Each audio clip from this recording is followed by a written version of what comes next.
Bab 701. Aku tiba-tiba terpikir sesuatu. Su tersenyum dan dengan tenang mengambil panel sistem di depannya lalu masuk tanpa mengubah ekspresinya. Airya sangat gugup memegang lengan Sue, dan berjalan masuk di belakangnya. Su Xiao menatap Airya dengan bingung, lalu masuk dengan santai. Namun, Su Xiao tidak melepaskan pegangan eratnya pada lengan Airya, malah tanpa sengaja menepuk lengan Airya untuk membuatnya rileks. Tapi saat itu, suasana aneh membuat Airya melompat-lompat ketakutan. Ketika Sue tertawa dan menepuknya, dia tidak bisa menahan diri untuk tidak melompat. Kemudian dia menatap Sue dengan ngeri dan berkata sesuatu dengan suara rendah. "Apa yang kau lakukan?" Sambil berkata demikian, Airya tersenyum tipis pada Sue, penuh keluhan. Setelah melihat tatapan Airya, tenggorokan Su Xiao terasa sedikit kering. Dia menyentuh kulit Airya yang halus dan lembut di tangannya. Telapak tangannya tegang dan kulitnya sedikit kencang. Dengan kulitnya yang berminyak, Su Xiao tak kuasa menahan keinginan untuk memegangnya. Dengan gaun halus Airya, ada sedikit kepanikan di wajahnya, yang membuat Airya, yang sudah kecil, semakin terlihat menyedihkan. Bukan hanya Su Xiao yang berada di samping Airya, tetapi juga orang lain yang tidak peduli dengan Su Xiao dan Airya. Mereka tak kuasa menatap Airya. Namun saat ini, Airya tidak peduli dengan tatapan orang lain. Setelah menyadari bahwa Su Xiao tidak menolak pendekatannya, Airya sedikit menggoyangkan tubuhnya dan bersandar erat di lengan Su Xiao.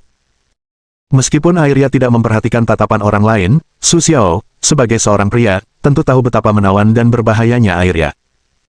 Karena itu, Su Xiao tidak berpikir terlalu jauh, jadi dia memeluk Airya erat-erat, dan menutupi kecantikan Airya dengan tubuhnya yang tinggi.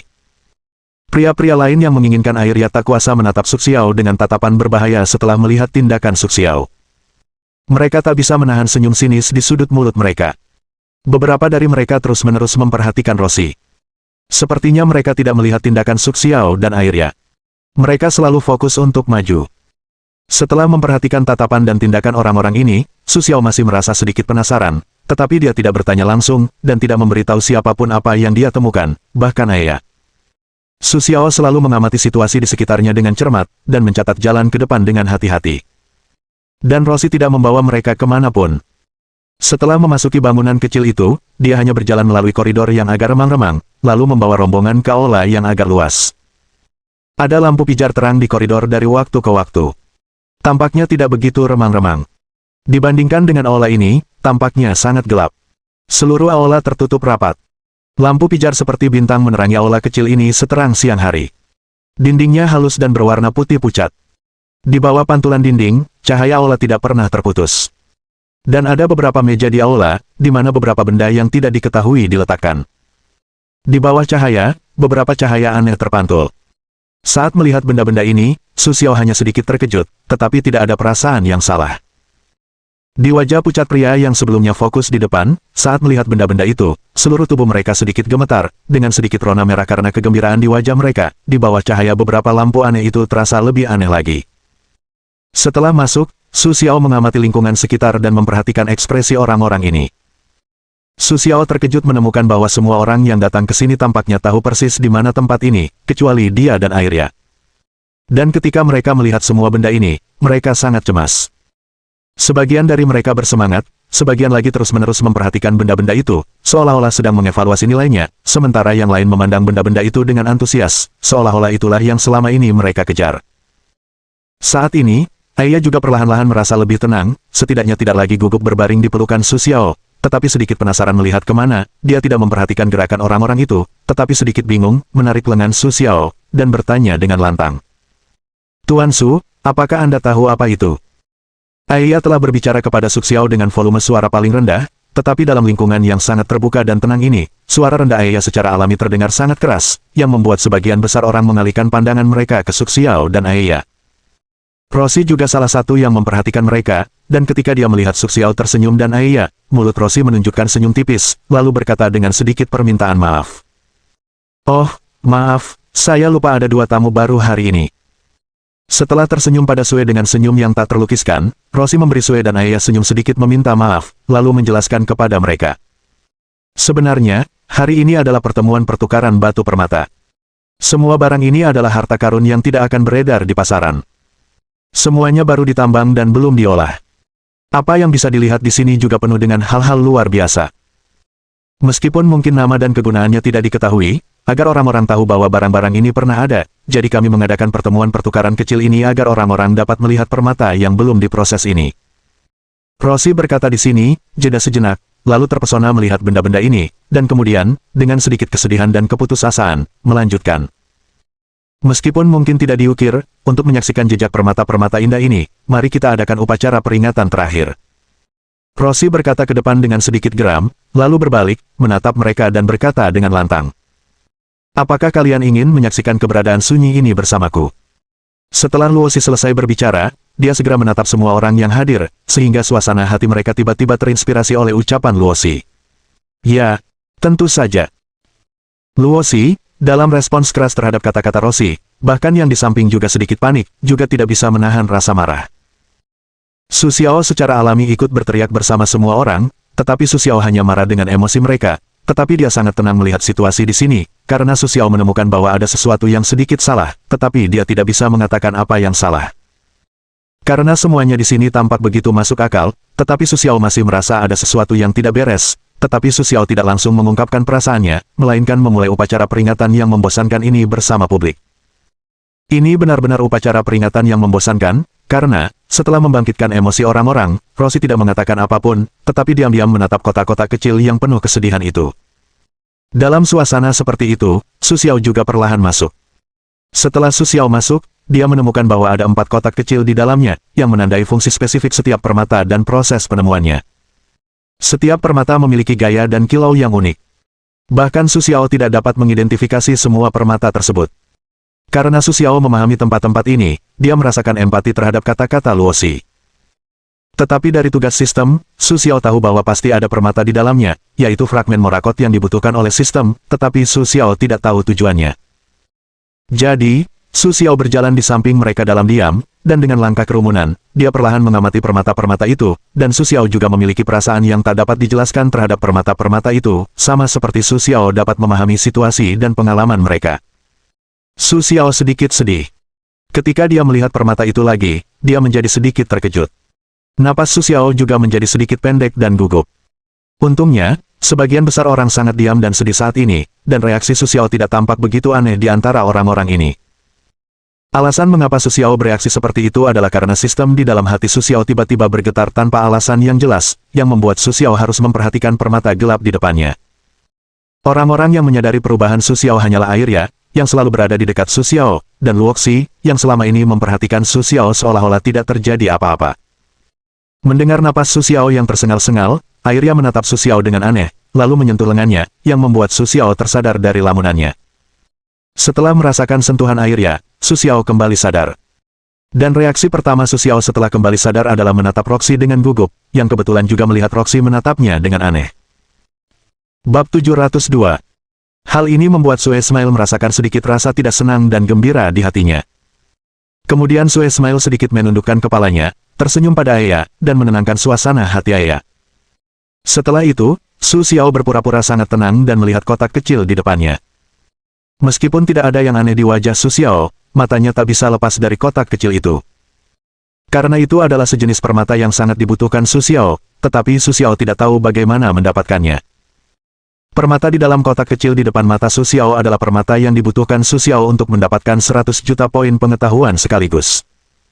Meskipun Su Xiao tidak mengetahui tujuan spesifik dari permata jenis ini, karena dapat dinilai oleh sistem, nilainya jelas. Oleh karena itu, Su Xiao melihat permata itu dengan penuh semangat. Pada saat yang sama, hati Su Xiao terus memikirkan bagaimana cara berbicara dengan Rossi dan meminta permata jenis ini. Bahkan jika hanya sebagian kecil, itu sangat mungkin. Namun, saya khawatir ide ini tidak akan mudah diwujudkan. Oleh karena itu, Su Xiao perlu memikirkan dan mengevaluasi peran Rossi dari perspektif baru. Awalnya, Su Xiao hanyalah seorang pebisnis yang baik, karena orang yang dapat menduduki posisi ini memiliki bakat dan kemampuan bisnis yang hebat, tetapi yang lebih penting, orang yang dapat mendudukinya harus memiliki kecerdasan emosional yang tidak dapat dicapai orang lain.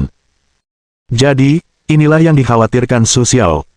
Kemudian, Su Xiao selalu tampak terkejut selama kunjungan berikutnya. Sebagai orang yang berada di sekitar Su Xiao, Aya secara alami memperhatikan perubahan Su Xiao. Sebelumnya, Su Xiao penuh minat, tetapi entah bagaimana, Su Xiao tiba-tiba menjadi sedikit ceroboh. Meskipun dia masih memandang hal-hal ini dengan serius seperti sebelumnya, Aya tetap memperhatikan bahwa mata Su Xiao sedikit melamun, melayang ke tempat lain dari waktu ke waktu, tetapi Aya tidak tahu seperti apa rupa Su Xiao, tetapi Aya juga tahu bahwa Su Xiao pasti sedang memikirkan sesuatu atau membuat pilihan sekarang. Aya, yang tidak terlalu tertarik pada hal-hal ini, hanya mengetahui fungsi hal-hal ini setelah menelusurinya. Dia tidak mengerti mengapa orang-orang ini begitu terobsesi dengan hal ini. Bagi Aya, itu hanyalah kata ganti yang tidak penting. Tetapi Su Xiao tampaknya sangat tertarik dengan hal-hal ini, dari waktu ke waktu berhenti di tempat itu, menatap benda-benda itu, lalu mengerutkan kening, memikirkan apa. Jadi, mengapa Arya menunggu Su Xiao? Dia harus melihat sekeliling, berharap menemukan sesuatu untuk menghilangkan kebosanannya. Tetapi Arya menemukan bahwa sebagian besar orang di sini sangat ingin menatap benda-benda di depan mereka, dan mata mereka dengan penuh semangat tertuju pada benda-benda itu, seolah-olah mereka sedang mencari sesuatu dengan saksama. Dan mereka sepertinya tidak peduli dengan hal-hal lain. Sampai Arya menyadari bahwa Rosie tidak terlalu terobsesi dengan hal-hal rumit seperti orang lain, tetapi sesekali menunjukkan senyum menawan padanya ketika melihat dirinya sendiri. Sebagai seorang wanita terhormat, Arya secara alami membalas senyum Rosie dengan sikap yang agak malu-malu.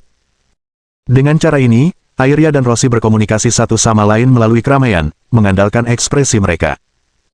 Namun Su Xiao, yang selalu kebingungan, tidak memperhatikan tindakan Arya dan Rosie, seolah-olah Su Xiao selalu tidak peka.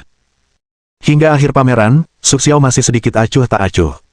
Su Xiao dan Arya kembali ke aula bergandengan tangan. Baru setengah jam sejak Su Xiao dan Arya keluar. Jadi suasana aula masih semeriah sebelumnya, tetapi Su Xiao tidak bisa berbaur, seolah-olah ada penghalang tak terlihat antara Su Xiao dan mereka. Namun Arya jelas tidak merasakan hal itu, karena Arya berjalan ke tengah keramaian dan terus bersikap seperti putri dansa setelah ditolak oleh Su Xiao. Awalnya Arya mengira Su Xiao akan berubah karena menemaninya. Setidaknya Su Xiao mau berdansa dengannya, tetapi dia tidak menyangka Su Xiao akan tersenyum hanya karena pergi ke pameran itu.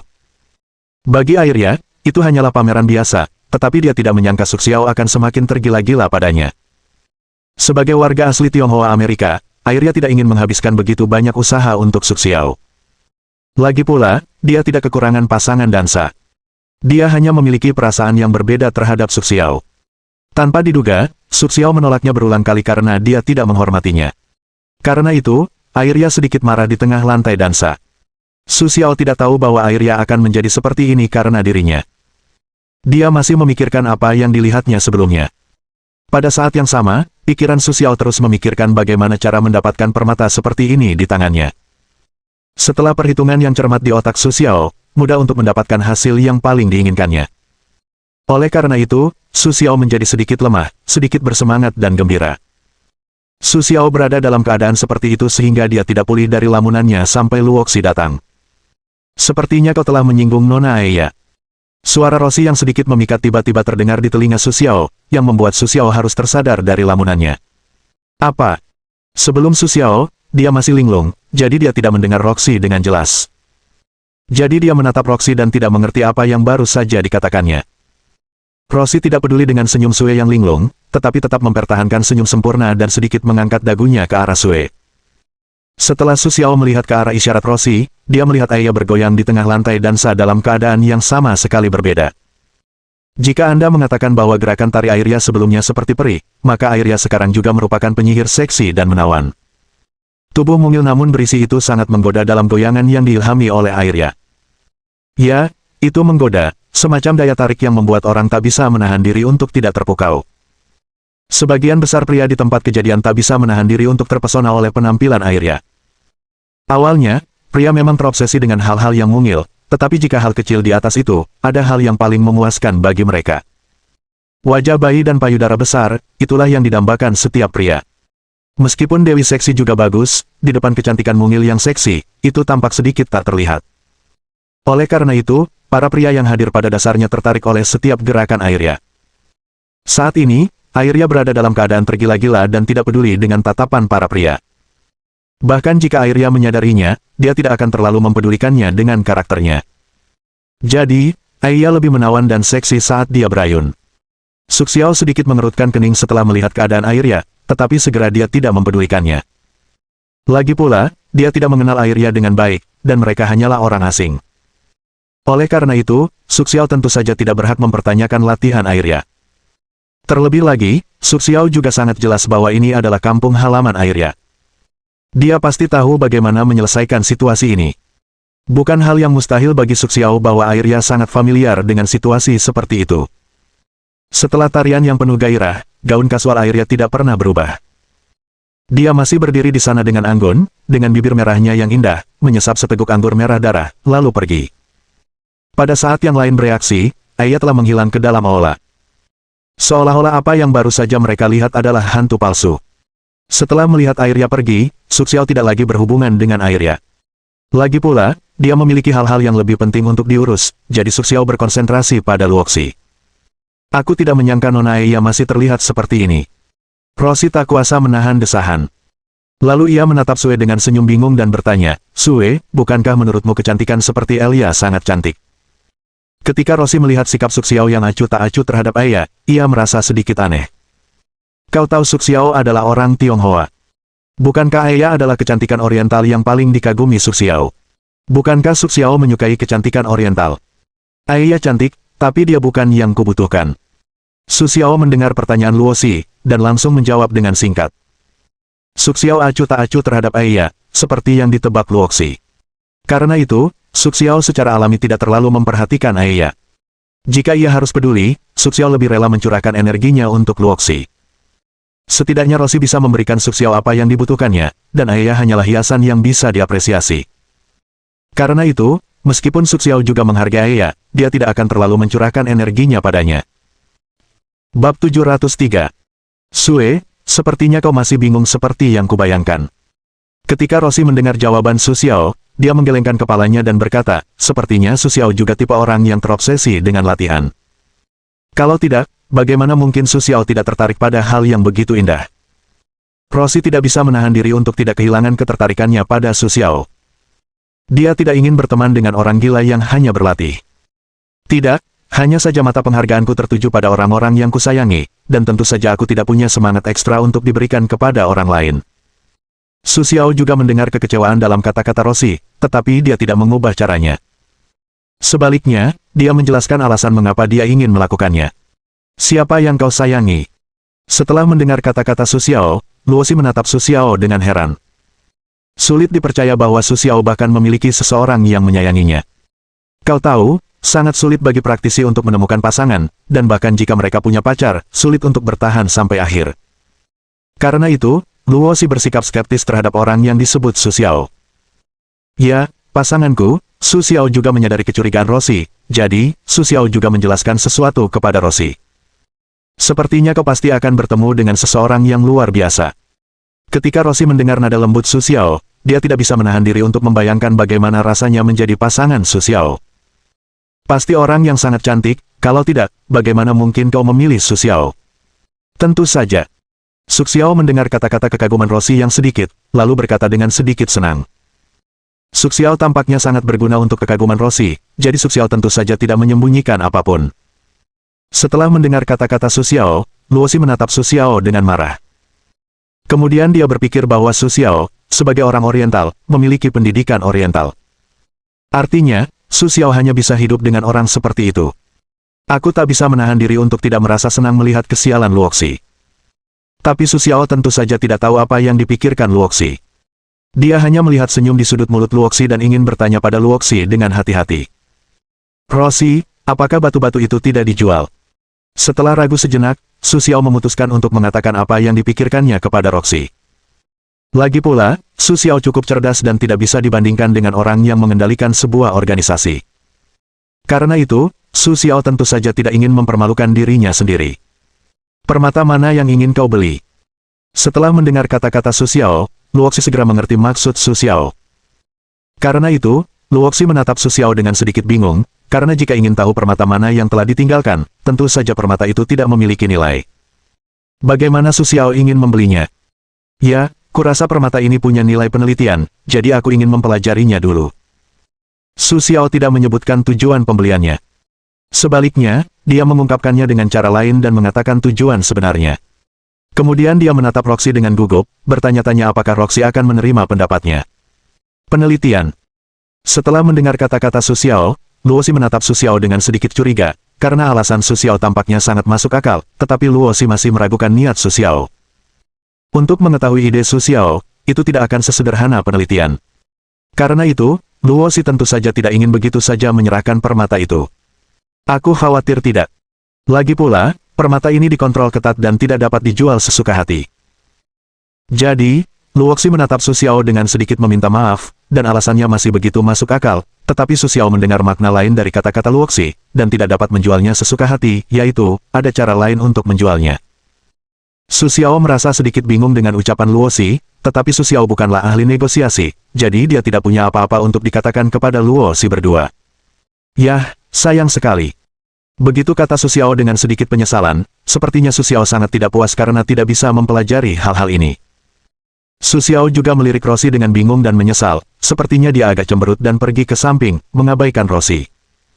Setelah melihat tindakan Su Xiao, Luoxi sedikit terkejut, karena tindakan Su Xiao benar-benar tidak sopan. Terlihat bahwa Su Xiao sangat tidak puas dengan penolakannya. Namun, Roshi masih tidak mudah percaya bahwa apa yang dibutuhkan Su Xiao hanya untuk penelitian. Karena itu, Roshi mengamati tindakan Su Xiao dengan cermat. Melihat apakah ada yang salah dengan Su Xiao. Kemudian, Roshi akan menilai apa yang dibutuhkan Su Xiao dan untuk tujuan apa sesuai dengan pengalaman Su Xiao. Tetapi Su Xiao juga sangat tertekan saat ini. Karena itu, Su Xiao duduk di samping tanpa menyembunyikan apapun. Dia berpura-pura tidak melihat tatapan mata Roshi. Kemudian dia berjongkok miring dan menatap ke depan dengan tatapan kosong. Memikirkan cara mendapatkan beberapa permata dari Roshi, Su Xiao yakin akan mendapatkan permata Morakot. Bukan tidak mungkin menginginkan permata. Hanya saja aku mendengar bahwa praktik oriental cukup luar biasa. Aku ingin melihatnya.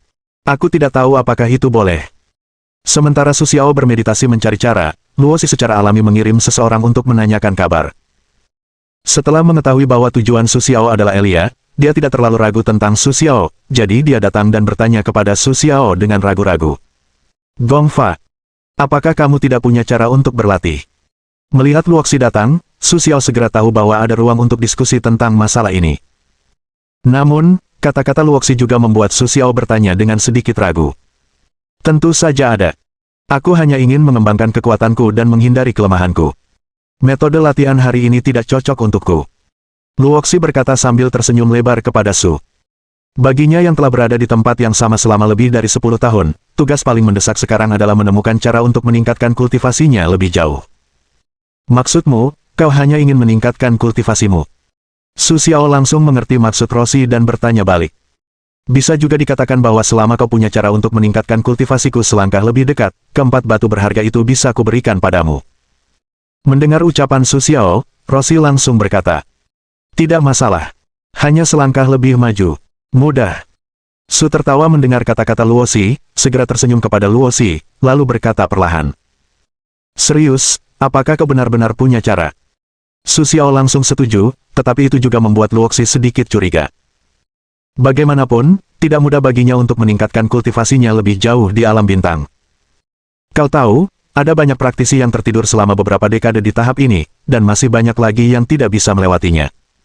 Pernahkah kau menggunakan ramuan gen? Su Xiao menatap Roshi dengan senyum misterius, yang membuat Roshi, yang sedikit ragu, mengambil keputusan. Tidak peduli apakah kata-kata Su Xiao benar atau salah, ini adalah satu-satunya jawaban akurat yang dia dapatkan sejauh ini, dan dia segera berencana untuk mempercayai Su Xiao. Tentu saja, efeknya pada orang biasa sangat bagus, tetapi bagi kami para praktisi, efeknya tidak besar. Roshi menatap Su Xiao dengan sedikit keraguan. Sebagai agen obat gen di Amerika Serikat, Roshi tentu saja menggunakan obat gen, tetapi efek spesifiknya lebih baik daripada tidak sama sekali. Itu karena kau menggunakan terlalu sedikit. Su Xiao berkata langsung. Di bawah tatapan bingung Luoxi, Su Xiao berkata perlahan, obat gen dibuat dengan mencampur air. Produk paling murni adalah cairan pencuci pul huaxia kami, yang dibuat setelah pertukaran. Adapun obat gen, itu tidak berpengaruh bagimu, tetapi dibandingkan dengan cairan pencuci pul, seharusnya berpengaruh bagimu. Setelah Su Xiao mengatakan ini, wajah Roxy semakin berseri-seri, dan segera berkata kepada Su sambil tersenyum, baiklah, asalkan kau mau memberiku cairan pencuci pul, aku akan memberimu permata itu. Ya. Sue tertawa mendapatkan jawaban yang diinginkannya, segera mengangguk kepada Luoxi dan berkata, pertukaran. Baik Su Xiao maupun Luoxi, pertukaran itu tak terhindarkan. Setelah beberapa saat, Luoxi mengambil permata-permata itu, dan Su Xiao juga mengeluarkan 10 botol cairan pencuci pul dan memberikannya kepada Luoxi, sambil berkata, efek satu botol mungkin tidak terlalu terlihat, tetapi jika kau menggunakan ke-10 botol itu sampai habis, pengembangan Anda akan semakin maju. Petik 2. Nah, ini permata yang kau inginkan. Lihatlah. Rosie mengambil cairan pembersih pul ke tangannya, dan napasnya menjadi tegang. Coba kulihat. Su Xiao membuka kotak itu dan mengeluarkan permata satu persatu. Setelah memastikan, dia mengangguk ke arah Rosie dan berkata, ini permata yang kau inginkan. Senang bekerja sama. Mendapatkan apa yang diinginkan, Sue tersenyum dan senyum di wajah Rosie menjadi nyata. Kemudian, Su Xiao meninggalkan aula perjamuan dan pergi ke kamar hotel untuk mengambil pecahan morakot. Saat ini, tugas sistem juga ditandai sebagai selesai, dan Su Xiao juga dapat mengambil tugas baru. Lepaskan misi, temukan pecahan morakot, 5 buah, hadiah misi, 500 juta. Melihat tugas baru itu, Su Xiao sedikit mengerutkan kening. Untuk tugas ini, Su Xiao tidak tahu apakah akan mengambilnya atau tidak. Su Xiao tidak tahu apa fungsi permata morakot ini. Tetapi karena sistem telah merilis tugas ini, pasti juga memainkan peran yang sangat penting baginya. Hanya saja, tidak ada yang istimewa dari tugas ini, jadi Su Xiao sama sekali tidak dapat menemukannya. Hal ini membuat Su Xiao senang, namun ia juga ragu-ragu, apakah harus menyerah atau menerima, ini adalah sebuah masalah. Bab 704. Setelah berpikir sejenak, Su Xiao tidak menolak godaan dan segera mengambil tugas tersebut. Bagaimanapun juga, tugas itu bernilai 500 juta poin pengetahuan. Anda tahu, bahkan beberapa tugas acak pun tidak memiliki poin pengetahuan sebanyak itu. Su Xiao tentu saja tidak ingin melepaskan tugas seperti itu. Setelah mengambil tugas tersebut, Su Xiao langsung menyerahkan tugas mencari permata morakot kepada Huda, dan meminta Huda untuk memperhatikan permata terkait. Yang mengecewakan Su Xiao, dia tidak mendapatkan kabar apapun tentang permata sampai dia kembali ke kampus dari Elia, yang membuat Su Xiao menyadari bahwa mendapatkan begitu banyak daftar egois bukanlah hal yang mudah. Tetapi Su Xiao tidak akan pernah menyerah. Untungnya, tidak ada waktu yang ditentukan untuk tugas ini. Jika tidak, berapapun tugasnya, Su Xiao akan menyerah. Setelah memberikan tanah merah Elia kepada Danzun, Su Xiao mengeluarkan tugas baru, lepaskan tugas, kumpulkan setidaknya 2 murid, hadiah tugas, 20 juta poin pengetahuan. Melihat tugas ini, Su Xiao mengambilnya tanpa ragu-ragu. Bagi Su Xiao, tugas seperti itu adalah hadiah cuma-cuma, jadi dia tentu saja tidak akan melewatkannya. Kemudian, Su Xiao menyerahkan seleksi siswa di perguruan tinggi kepada murid seniornya, Li Donger. Guru, ini daftar siswa yang ingin mendaftar ujian Anda. Setelah sehari, Li Donger mengambil daftar Su Xiao dan menyerahkannya kepadanya. Baiklah, biar saya lihat. Su Xiao mendengar kata-kata Li Donger, dengan sedikit santai mengambil daftar itu, lalu melihatnya dengan saksama. Di perguruan tinggi Su, para siswa memiliki semacam pemujaan yang tak dapat dijelaskan terhadap Su Xiao, dan bahkan dapat berbicara sepatah kata pun dengan Su Xiao. Itu adalah sesuatu yang patut disyukuri. Terlebih lagi, mereka memuja Su Xiao sebagai guru, yang membuat semua siswa menjadi bersemangat. Jika Su Xiao tidak menetapkan bahwa hanya siswa yang harus dipilih, saya khawatir para guru itu akan datang untuk membantu.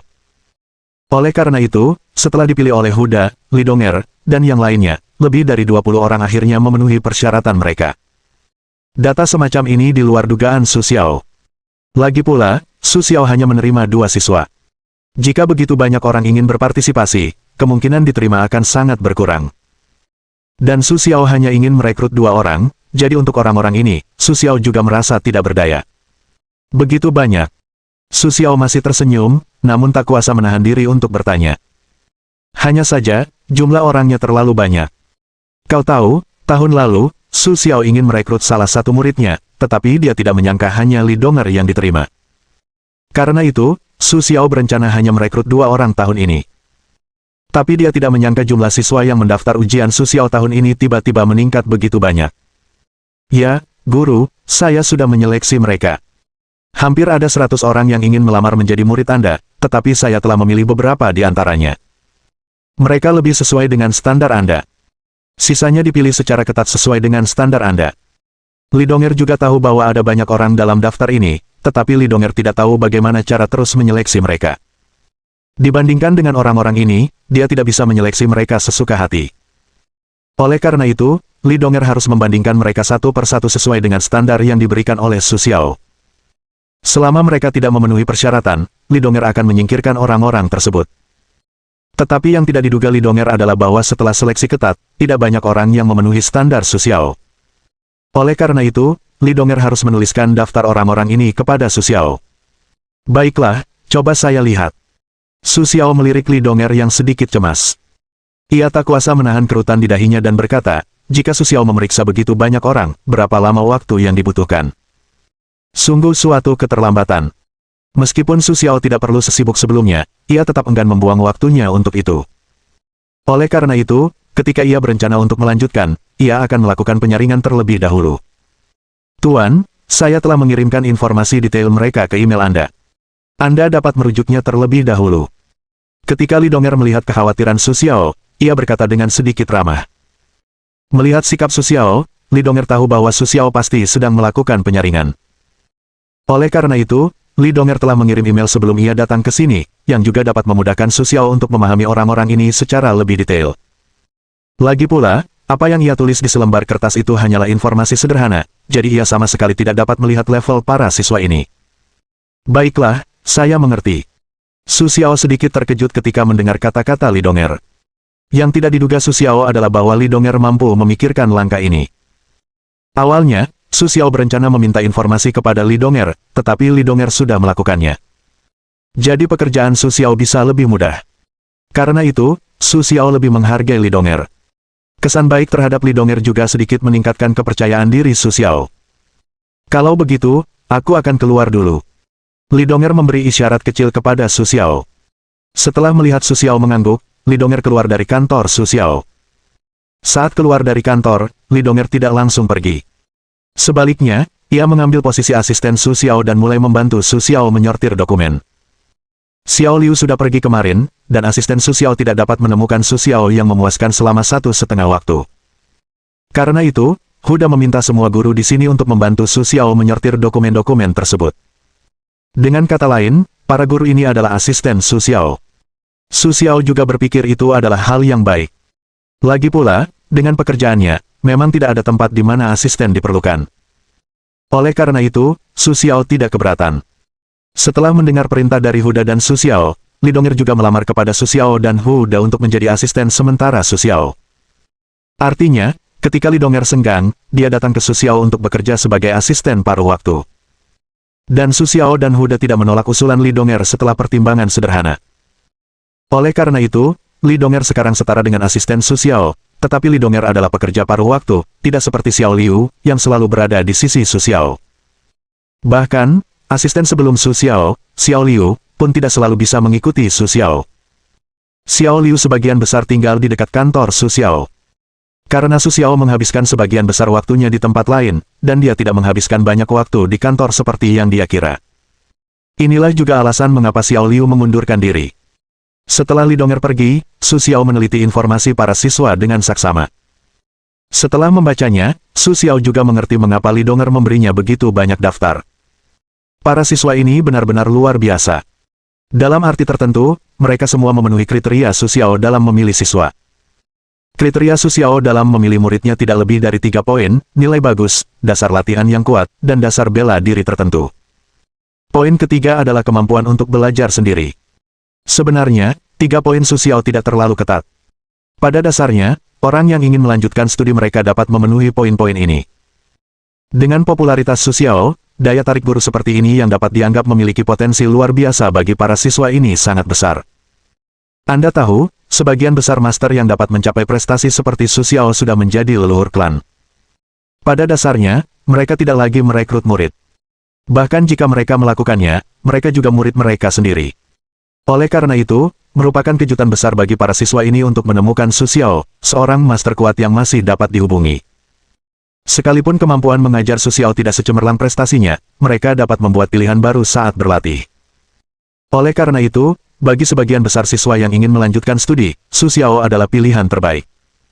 Dan dengan prestasi Su Xiao, ia akan menjadi sosok yang kuat cepat atau lambat. Dengan cara ini, akan lebih mudah bagi mereka. Setelah membaca materi-materi ini, Su Xiao akhirnya dengan kejam menghapus lebih dari setengah siswa, hanya menyisakan 4 orang. Ini bukanlah keputusan penting bagi Su Xiao. Hal ini juga karena perkiraan Su Xiao sebelumnya tidak akurat, yang menyebabkan masalah seperti ini. Namun, meskipun Su Xiao bisa memilih untuk merekrut siswa baru, Su Xiao tidak akan menambah jumlah muridnya. Lagi pula, bagi Su Xiao, mengajar setiap siswa membutuhkan banyak energi. Oleh karena itu, Su Xiao tentu saja tidak akan membiarkan kegiatan mengajar menyita terlalu banyak waktunya. Setelah Su Xiao memberikan daftar tersebut kepada Li Donger dan meminta Li Donger untuk memberitahu siswa yang diwawancarai, Su Xiao tidak mempedulikannya. Bagaimanapun, Su Xiao pada akhirnya hanya akan memilih 2 orang. Tentu saja, Su Xiao sedikit bingung. Keesokan harinya, Su Xiao datang ke gedung perkantoran di dekat kampus. Su Xiao melihat gedung yang aneh ini dan tiba-tiba teringat bahwa ia sepertinya sudah lama tidak berada di sini. Terakhir kali ia datang ke sini, sepertinya 3 bulan yang lalu. Setelah sedikit menghela napas, Su Xiao, dengan ingatannya yang baik, datang ke gedung tempat wawancara diadakan. Kemudian Su Xiao masuk bersama siswa yang diwawancarai. Meskipun Su Xiao sangat yakin dengan ingatannya, di tempat yang sangat aneh ini, ketika ia datang ke sini, ia sedikit terlambat. Awalnya, ketika Su Xiao tiba di sini, sudah larut malam, dan Su Xiao masih dalam perjalanan setelah sedikit terlambat. Bab 705. Tentu saja, aku tidak datang terlalu pagi. Ketika Su Xiao tiba di sini, beberapa tempat sudah memulai wawancara, dan tempat Su Xiao bersiap untuk wawancara, meskipun belum dimulai, juga dipenuhi banyak orang. Dan Su Xiao berada tepat di luar kerumunan orang ini. Melihat kerumunan besar siswa ini, Su Xiao merasa sedikit tak berdaya, tetapi meskipun tak berdaya, dia harus menerobos masuk. Teman-teman sekelas, mohon maaf. Jadi, Su Xiao dengan ramah berkata kepada orang-orang di depannya, lalu terus menerobos masuk. Ada apa?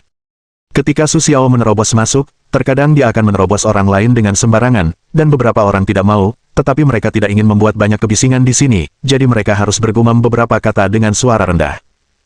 Su Xiao tentu saja tidak peduli dengan masalah ini. Setelah dia menerobos masuk, dia menemukan bahwa pintu kelas tertutup, tetapi Su Xiao tidak memiliki kunci. Setelah melihat-lihat, Su Xiao mendapati tidak ada seorang pun di kelas, jadi dia menelepon Li Donger dan bertanya di mana Li Donger berada. Karena Su Xiao memiliki wawancara terpisah kali ini, Su Xiao menyerahkan semuanya kepada Li Donger. Siapa yang membiarkan Su Xiao hanya memiliki Li Donger sebagai murid? Di mana kau sekarang? Meskipun Su Xiao merasa aneh dengan kondisi Li Donger, dia tetap bertanya. Guru, saya akan segera ke sini. Setelah Li Donger menerima telepon Su Xiao, dia berkata dengan tergesa-gesa. Baiklah, saya akan menunggumu di pintu. Ketika Su Xiao mendengar suara Li Donger yang terburu-buru, dia secara alami tahu bahwa Li Donger pasti sedang menuju ke sini sekarang. Karena itu, Su Xiao tidak terlalu mendesaknya. Baik, guru, saya akan segera ke sana. Setelah mendengar kata-kata Su Xiao, Li Donger secara alami tahu bahwa Su Xiao pasti tidak memiliki kunci, jadi Su Xiao mengunci pintu di luar. Segera, Li Donger bergegas ke sisi ini. Setelah Su Xiao selesai memanggil, seorang siswa di sebelahnya bertanya sambil memegang bahu Su Xiao. Dao You, kamu dari sekolah mana? Kenapa aku belum pernah bertemu kamu di sini? Beberapa siswa yang mengenal Su Xiao merasa sedikit aneh, tetapi usia Su Xiao tidak terlalu tua, dan pakaiannya sangat kasual hari ini. Dengan wajah muda Su Xiao, mudah dikira sebagai siswa, karena temperamen Su Xiao tampak terlalu dewasa. Apakah kamu dari sekolah ini? Setelah mendengar kata-kata siswa itu, Su Xiao tidak menjawab pertanyaannya secara langsung, tetapi bertanya dengan sedikit terkejut. Selain itu, Su Xiao juga ingin memanfaatkan kesempatan ini untuk mempelajari lebih lanjut tentang situasi di sini. Bagaimanapun, banyak informasi yang tidak bisa diandalkan. Mahasiswa di depan kita, Su Xiao, telah melihatnya dalam materi tersebut, dan dia adalah mahasiswa yang sangat berprestasi, tetapi tampaknya dia adalah mahasiswa jurusan farmasi. Ya, saya jurusan farmasi. Kamu jurusan apa? Jurusan farmasi. Apakah kamu juga terdaftar di kelas kepala sekolah Su Xiao? Meskipun Su Xiao tidak menjawab pertanyaannya, siswa itu sangat senang berdiskusi dengan Su Xiao. Berkat pertanyaan Su Xiao yang disengaja, Su Xiao dan sekolah memiliki diskusi yang sangat menyenangkan. Setelah mengetahui bahwa Li Donger telah tiba, Su Xiao mengakhiri percakapan dengan siswa tersebut. Ini dia Kakak Li. Halo, Kakak Li. Ketika Li Donger tiba, semua siswa di sini berkumpul di sekelilingnya dengan antusiasme yang besar. Anda harus tahu bahwa Li Donger sekarang adalah satu-satunya murid Su Xiao. Jika Li Donger memiliki kesan yang lebih baik tentang dirinya sendiri, akankah dia memiliki kesan yang lebih baik di depan Su Xiao?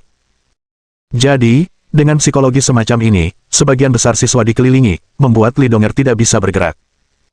Tetapi siswa di samping Su Xiao tidak langsung mengelilinginya. Sebaliknya, dia menatap para siswa dengan tatapan yang rumit. Su tertawa melihat penampilannya seperti itu, dan tanpa sadar bertanya dengan agak aneh. Kenapa kau tidak naik ke atas?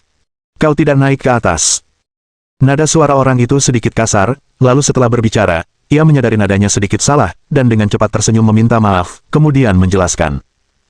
Aku tidak suka lagi. Aku masih seorang murid. Apakah kau ingin terus seperti ini? Nada suaranya agak rumit. Meskipun ia tahu harus menyenangkan Li Donger, hati nurani dan harga dirinya membuatnya enggan melakukannya. Karena itu, ia tidak terus menatapnya, bahkan tidak ingin berbicara dengan Su Xiao. Jadi, setelah itu, ia pergi ke samping dalam diam, lalu menunduk dan mulai melihat ponselnya. Su Xiao memperhatikan tindakannya, dan tatapannya tidak dapat dijelaskan. Sungguh menyenangkan melihat pria ini. Kemudian, Su Xiao melihat ke arah Li Donger dan berjalan mendekat. Guru. Li Donger, di antara kelompok siswa yang sedang mengepung itu, akhirnya melihat Su Xiao yang malas dengan senyum di sampingnya, dan mau tak mau merasa sedikit khawatir.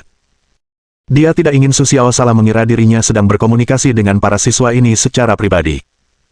Setelah mendengar apa yang dikatakan Li Donger, para siswa mau tak mau melihat ke arah yang dilihat Li Donger. Mereka hanya melihat Su Xiao dan seorang siswa lain yang tampak agak dingin, dan mereka semua tampak seperti siswa biasa. Akibatnya, mereka bertanya-tanya apakah Li Donger sedang bermain-main atau apakah gurunya benar-benar ada di sini. Saat mereka terkejut, Li Donger bergegas mendekat, lalu berjalan ke arah Su Xiao dan berkata dengan nada meminta maaf, "Maaf, guru, saya terlambat." Sebenarnya, Li Donger pergi membeli buah dan sarapan, dan dia sudah datang ke kelas lebih awal, tetapi semua itu hanyalah alasan. Li Donger juga tahu bahwa itu adalah kesalahannya sendiri. Dia pikir dia bisa tiba sebelum Su Xiao datang, tetapi dia tidak menyangka akan lebih terlambat dari Su Xiao. Tidak apa-apa. Bukalah pintunya. Ketika Su Xiao melihat apa yang dibawa Li Donger di tangannya, dia mungkin bisa menebak apa yang baru saja dilakukan Li Donger. Tentu saja, dia tidak akan sembarangan menyelidiki tanggung jawab Li Donger. Setelah mendengar percakapan antara Su Xiao dan Li Donger, para siswa di satu sisi semuanya terkejut. Pada saat yang sama, mereka melirik iri pada siswa yang berbicara dengan Su Xiao sebelumnya. Mengapa mereka tidak memiliki penglihatan sebaik itu? Mereka bahkan tidak melihat Su Xiao. Pada saat yang sama, mereka terus memikirkan apakah mereka pernah melakukan sesuatu yang luar biasa sebelumnya. Anda tahu, Su Xiao sudah lama berada di sini. Jadi, setelah Su Xiao dan Li Donger masuk, tiba-tiba suasana di luar menjadi hening. Tentu saja, para siswa tidak tahu harus berkata apa. Tak lama kemudian, Su Xiao dan Li Donger siap. Kemudian, Su Xiao memulai wawancara. Meskipun hanya ada 8 orang dalam wawancara ini, Su Xiao dan Li Donger tetap menganggapnya sangat penting. Oleh karena itu, Su Xiao adalah pewawancara utama, sementara Li Donger terutama bertanggung jawab untuk melakukan pekerjaan rumah tangga. Kemudian, setelah membersihkan ruang kelas lagi, Li Donger keluar dan memanggil 8 orang yang akan diwawancarai di luar, yang juga diperintahkan oleh Su Xiao. Su Xiao ingin melakukan wawancara kelompok, jadi dia ingin semua orang datang bersama-sama, terutama karena dia tidak ingin membuat kekacauan. Setelah memanggil orang-orang masuk, Li Donger berkata kepada mereka, "Seni bela diri di sebelah kiri, kedokteran di sebelah kanan, semua duduk dengan cepat." Setelah mereka masuk, Su Xiao mengamati karakteristik orang-orang ini. Sebenarnya, para siswa ini telah memenuhi kebutuhan Su Xiao, tetapi bagaimanapun juga, Su Xiao hanya membutuhkan 2 orang. Oleh karena itu, Su Xiao harus memilih dari masing-masing mereka. Lagi pula, tidak semua orang memiliki karakter yang baik. Dan inilah poin pengamatan utama Su Xiao. Dan siswa yang berbicara dengan Su Xiao sebelumnya, setelah melihat tatapan Su Xiao, ekspresinya menjadi lebih rumit. Dia tidak ingin berteman dengan Su Xiao dan Li Donger, jadi dia hanya ingin membuktikan bahwa dialah yang terbaik dengan kemampuannya sendiri. Meskipun dia tahu bahwa idenya konyol, dia hanya tidak ingin mengubahnya. Kalau tidak, dengan kemampuannya, mengapa dia harus membuat obat? Tetapi yang tidak disangka-sangka adalah orang yang paling tidak ingin berteman justru berbicara dengan Su Xiao, yang membuat orang-orang menghela napas bahwa segala sesuatunya bisa berubah. Setelah beberapa saat berbicara dengan mereka, Su Xiao mengajukan pertanyaan untuk mereka diskusikan. Itu tergantung pada pendapat mereka yang berbeda. Ketika Su Xiao melihat pendapat yang berbeda dari para siswa ini, dia sedikit menghela napas. Tampaknya para siswa ini cukup baik. Kalian semua ingin menjadi muridku, jadi kalian pasti memiliki pemahaman yang lebih baik tentang urusanku. Mari kita bicarakan pandangan kalian tentang pengobatan genetika. Setelah melontarkan pertanyaan itu, Su Xiao duduk di sana dan mengamati mereka berpikir. Pertanyaan yang diajukan oleh Su Xiao ini dapat dengan mudah mencerminkan ide seseorang, karena Su Xiao adalah ahli obat genetika. Tentu saja, dia sangat memahami keuntungan dan kerugian pengobatan genetika, dan pemahaman mereka masing-masing tentang hal ini juga dapat mencerminkan pemahaman mereka tentang Su Xiao. Penjelasan tentang keuntungan dan kerugian pengobatan genetika dapat sepenuhnya mencerminkan pemahaman mereka tentang hal-hal ini, dan Su Xiao juga dapat melihat perilaku dan kepribadian mereka masing-masing. Setelah penjelasan masing-masing, Su Xiao juga membuat evaluasi sederhana, lalu meminta Li Donger untuk mengantar semua orang. Sampai para siswa ini pergi, Su Xiao masih di sana untuk terus merenung, karena orang-orang ini sangat hebat, jadi Su Xiao tidak tahu siapa yang harus dipilih. Bab 706. Setelah Li Donger menyuruh semua orang pergi, dia kembali dengan ekspresi gembira, lalu menatap Su dan bertanya sambil tersenyum. Guru, menurutmu apakah kedua orang itu lebih baik? Li Donger menantikan jawaban Su Xiao. Jika Su Xiao dapat memberikan petunjuk tentang siapa yang harus dipilihnya, Li Donger dapat membangun hubungan baik dengan mereka terlebih dahulu. Oleh karena itu, Li Donger ingin mengetahui pilihan Su Xiao. Apa maksudmu dengan ini? Kata-kata Li Donger membuat Su Xiao tersadar dari lamunannya.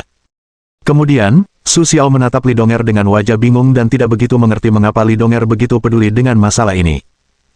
Tentu saja, aku ingin memiliki hubungan baik dengan adik-adik bela diriku di masa depan. Setelah mendengar pertanyaan Su Xiao, Li Donger menggaruk kepalanya dengan canggung, lalu berkata dengan serius kepada Su Xiao. Su Xiao merasa sedikit geli ketika melihat kata-kata Li Donger yang rapi. Namun, Su Xiao sangat puas dengan ketulusan Li Donger. Selama Li Donger tidak menaruh hatinya padanya, Su Xiao merasa bahwa dia tidak peduli.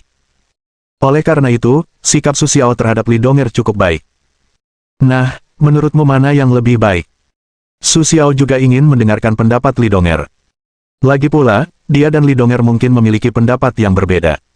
Akan ada beberapa perbedaan di antara mereka dalam pandangan mereka tentang orang-orang ini. Oleh karena itu, Su Xiao lebih suka mendengarkan pendapat Li Donger terlebih dahulu, dan kemudian memikirkan kandidat terakhir dengan menggabungkan pendapatnya sendiri. Menurutku semuanya bagus. Dan tidak ada perbedaan di antara orang-orang ini.